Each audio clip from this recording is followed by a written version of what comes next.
नमस्कार, हम अफरोज। दोपहर 3 बजे के भोजपुरी समाचार में स्वागत बा। सबसे पहले प्रमुख समाचार। महालक्ष्मी के पूजा आराधना सहित आज रात जागरण बैठ के दशहरा के समापन होगी। पूर्णिमा व्रत बिहान। आज देशभर के मौसम सामान्य से पूर्ण बदली होके बहुत स्थान में मेघ गर्जना, ठनका सहित वर्षा की संभावना। सतर्कता अपनावेला मौसमविद के आग्रह।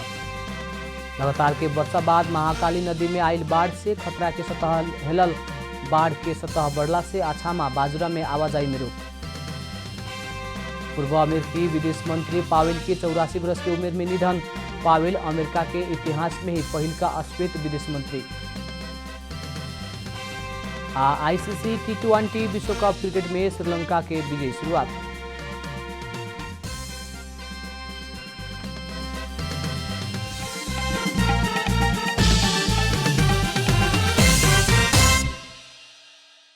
अब पूरा समाचार। महालक्ष्मी के पूजा आराधना सहित आज रात में जागरण बैठ के दशहरा समापन हो रहा बा। आज सांझ में संपन्नता के देवी महालक्ष्मी के पूजा आराधना करके रात भर जागरण बैठ के 15 दिन लंबा दशहरा अर्थात दुर्गा पक्ष समाप्त होखेला। शास्त्र मुताबिक करे वाला सब काम भी आज वे समापन होके के नेपाल पंचायत निर्णायक समिति जनौले बा। आज के दिन सायंकाल में महालक्ष्मी के पूजा आराधना करके रात में जागरण बैठला पर घर में महालक्ष्मी प्रवेश करके धन संपत्ति देके संपन्न बनावे के धार्मिक विश्वास बाटे। कोजाग्रत पूर्णिमा के रात आज परला पर भी पूर्णिमा व्रत बुध के रहल पंचायत निर्णायक समिति जनौले बा। आज देश भर के मौसम सामान्य से पूर्ण बदली होके बहुत स्थान में मेघ गर्जन और तड़का सहित वर्षा की संभावना रहल। जल तथा मौसम पूर्वानुमान महाशाखा जनौले बा। बंगाल के खाड़िया मध्य भारत में रहल न्यून चापीय प्रणाली या पश्चिमी वायु प्रणाली के संयुक्त प्रभाव नेपाल में रहला से बदली तथा वर्षा हो रहल बा। अभिन देश के ज्यादातर भूभाग में सामान्य बदली रह के देश भर वर्षा भइल बाटे। प्रदेश एक सुदूर पश्चिम प्रदेश के कुछ स्थान में भारी वर्षा समेत भइल बा। आज दोपहर देश भर सामान्य से पूर्ण बदली रही। प्रदेश 1, प्रदेश 2, लुम्बिनी प्रदेश, कर्णाली प्रदेश सुदूर पश्चिम प्रदेश के बहुत स्थान के साथ बागमती प्रदेश गण्डकी प्रदेश के कुछ स्थान में मेघ गर्जना तड़का सहित हल्का से मध्यम वर्षा की संभावना रहला से सतर्कता अपनावेला मौसमविद लोग आग्रह समेत कैले बा। लगातार के वर्षा बाद महाकाली नदी में पानी की खतरा के सतह बढ़ल बाटे। जिला प्रहरी कार्यालय कंचनपुर के प्रवक्ता प्रहरी नायब उपरीक्षक डीएसपी सिद्धराज नेउपानी नदी में पानी के खतरा के सतह बढ़ल जानकारी देने। आज सवेरे कईल मापन मुताबिक महाकाली में पानी के सतह बढ़ के 3,91,000 क्यूसेक पुगल। डीएसपी नेउपानी जानकारी देने नदी में पानी खतरा के सतह हेलला बाद शारदा बैरेज में आवाजाही में रोक लगावल गईल बाटे। अभिन शारदा बैरेज में सवारी साधना आदमी के आवागमन में पूर्ण रूप में रोक लगावल प्रहरी जनौले बा। सुदूर पश्चिम के पहाड़ी जिला तराई में इतवार से लगातार वर्षा हो रहल बा। सेती नदी में बाढ़ के सतह अत्याधिक बढ़ला बाद आछामा बाजुरा जोड़े वाला मोटरेबल पुल से आवाजाही में रोक लगावल गईल बा। बाढ़ के सतह से पुल छूला बाद आज सवेरे उ पुल होके आवाजाही करला रोक लगावल गईल हा। पुल में आवाजाही बंद कैला बाद तराई से डोटी के सदरमुकाम सिलगढ़ी लगायत पड़ोसी जिला अछाम तथा बाजुरा जाए खातिर आइल दर्जनों सवारी साधन पिपला बाजार में रुकल बाटे। डोटी के गोपघाट दीपाल स्थित समूह गाड़ में रहल बाढ़ मापन केंद्र के मुताबिक जल सतह मापन से अधिक बढ़ल बाटे। सेती नदी में कैल पानी के बहाव मापन मुताबिक 8.4 क्यूसेक पुगल बाटे। केंद्र के मुताबिक 3.5 क्यूसेक बाढ़ के बहाव भइला से नदी में बाढ़ के खतरा बढ़ल बा।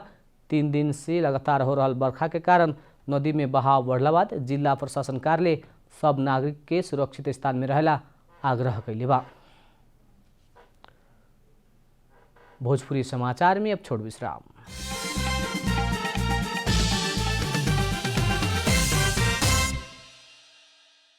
भोजपुरी समाचार में अब बाकी समाचार। बांके के नकुन्नी धोबी की मृत्यु और निर्मला कुर्मी बेपत्ता प्रकरण में सरकार और महिला अधिकार कर्मी बीच सहमति भइल बा।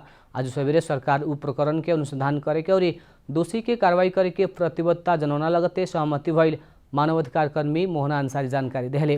गृह मंत्रालय के सहसचिव हीरालाल रेग्मी के नेतृत्व में 6 सदस्यीय छानबीन समिति गठन करे के सहमति भइला लगते अनशन स्थगित करे के सहमति भइल।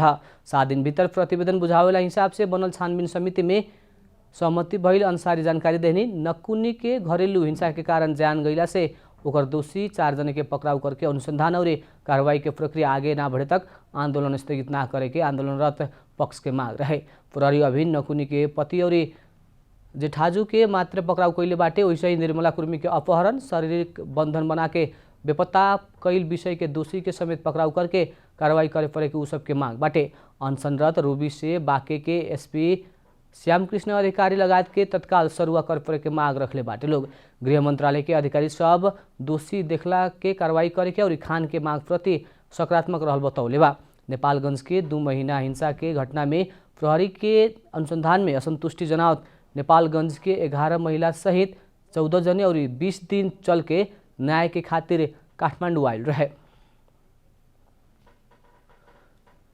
भारी बर्खा के कारण कैलाली जिला लगायत सुदूरपश्चिम के किसान सब क्षति बेहोरले बा। कंचनपुर में काटल धान बाली डूबल बाटे त तरकारी या तेलहन बाली समेत भारी बर्खा के कारण नष्ट भइल बाटे। कैलाली के अधिकांश क्षेत्र में हिउदे तरकारी आलू कोभी बंदा आ साग रोपा रहल बा। बहुते किसान आलू कोभी आ साग रोपले बाटे जवन वर्षा से नष्ट भइल बा। बर्खा के कारण कैलाली में 100 बीघा जमीन के धान खेती भिजल बाटे जेकरा कारण किसान चिंतित बनल बा। धान संगे केरा लगायत अन्य बाली समेत नष्ट भइल बा। बंगाल के खाड़ी आ मध्य भारत में उत्पन्न न्यून चापीय वायु तथा पश्चिमी वायु सक्रिय होके एतवार के रात से भारी वर्षा भइला बाद तटीय क्षेत्र के नागरिक के सतर्कता अपनावेला जिला प्रहरी कार्यालय कैलाली आग्रह समेत कैले बा। दशहरा उड़ाए लगला संगे ही महंगा भइल तरकारी आ फलफूल के बाजार भाव धीरे धीरे घटे लागल बा। दशहरा से ही तरकारी या फलफूल के दाम में कुछ महंगी भइला पर भी कालू से भाव घटे लागल कालीमाटी फलफूल तथा तरकारी बाजार विकास समिति जनौले बा। दशहरा के समय में खास करके टमाटर खीरा कोभी लगायत के दाम अत्याधिक बढ़ल रहे तो आलू प्याज लगायत के दाम सामान्य बढ़ल रहे। दशहरा के समय में फल फूल के दाम भी बहुत महंगा भइल उपभोक्ता सबके शिकायत रहे। लेकिन दशहरा उड़ैला संगे ही तरकारी तथा फल फूल के दाम धीरे धीरे घटे लागल समिति के प्रवक्ता एवं उपनिर्देशक विनय श्रेष्ठ जानकारी देहनी।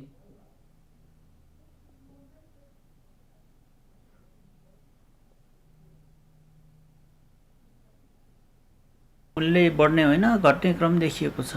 जस्तो गोलभेडाको मूल्य घटिसकेको छ, काउलीको मूल्यमा पनि घट्ने क्रम देखिएको छ। त्यस्तै किसिमले अन्य विभिन्न किसिमका सिमी बोडी त्यस्तै किसिमले परवर लगायतका विभिन्न किसिमका तरकारीहरूको मूल्यमा पनि घट्ने क्रम चाहिँ देखिसकेको छ। आजको हाम्रो जुन तथ्य बजारको मूल्य स्थिति सम्बन्धी जुन बुलेटिन हो त्यो हेर्दा पनि देख्न सकिन्छ यी कुराहरू। दशहरा दीपावली के समय में व्यापारी सब हरेक सामान के अत्याधिक मूल्य वृद्धि करला लोग सरकार द्वारा मूल्य वृद्धि नियंत्रण करे के कहत पबनी सबके बेरा अनुगमन के तीव्रता देहला पर भी व्यापारी सब हर साल हरेक सामान के दाम अत्याधिक बढ़ावेला। अब आर्थिक समाचार।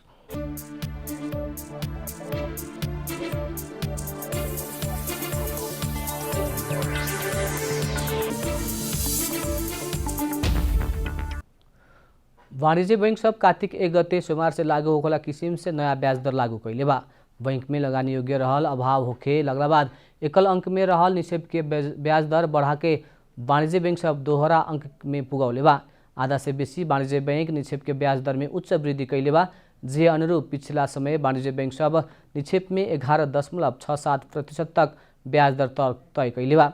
पिछला समय कोरोना विरुद्ध के खोप के सहजता भइला संगे ही उद्योग व्यवसाय सब गति लेहले बाटे आ नया व्यवसाय करेवाला से कर्जा अत्याधिक मांग होखे लागल संगे ही बैंक सब में लगानी योग्य रकम अभाव होखे लागल है।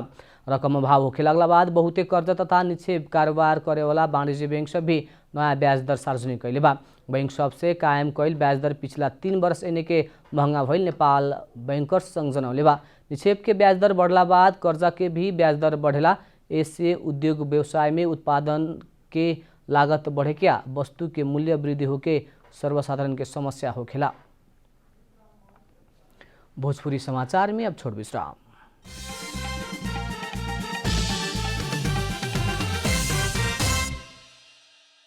भोजपुरी समाचार में अब अंतर्राष्ट्रीय समाचार।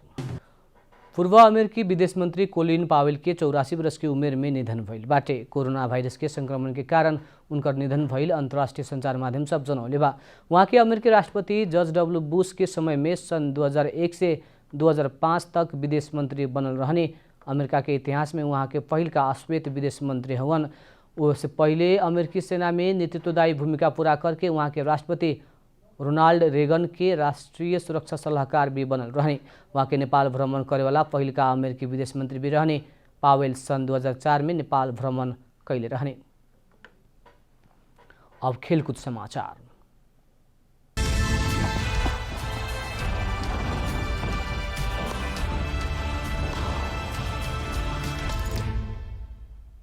श्रीलंका आईसीसी टी20 विश्व कप क्रिकेट में विजयी शुरुआत कैले बा। अबू धाबी में सोमवार के रात नामीबिया के 7 विकेट से हरावत श्रीलंका सुखद शुरुआत कैले खा। नामीबिया से देहल 67 रन के लक्ष्य श्रीलंका 13 ओवर 3 बॉल में 3 विकेट गंवा के पूरा कैले रहे। श्रीलंका के जीत में भानुका राजापाक्से अभिजीत रहत सर्वाधिक 42 रन बनौले रहन। इससे पहले बैटिंग कैल नामीबिया 19 ओवर 3 बॉल में ऑल आउट होकर जम्मा 96 रन बनौले रहे।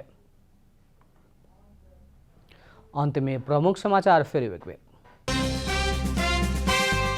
महालक्ष्मी के पूजा आराधना सहित आज रात जागरण बैठ के दशहरा के समापन हो के पूर्णिमा व्रत बिहान। आज देश भर के मौसम सामान्य से पूर्ण बदली होके बहुत स्थान में मेघ गर्जना कड़का सहित वर्षा की संभावना। सतर्कता अपना वाला मौसमविद के आग्रह। लगातार के वर्षा बाद महाकाली नदी में आयल बाढ़ से खतरा के सतह हेलल। बाढ़ के सतह बढ़ला से अछामा बाजुरा में आवाजाही में रोक। पूर्व अमेरिकी विदेश मंत्री पावेल के 84 वर्ष की उम्र में निधन। पावेल अमेरिका के इतिहास में ही पहिल का अश्वेत विदेश मंत्री। आईसीसी टी20 विश्व कप क्रिकेट में श्रीलंका के विजयी शुरुआत।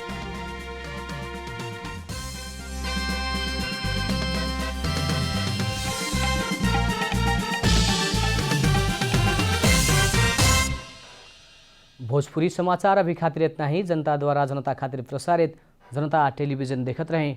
प्रणाम।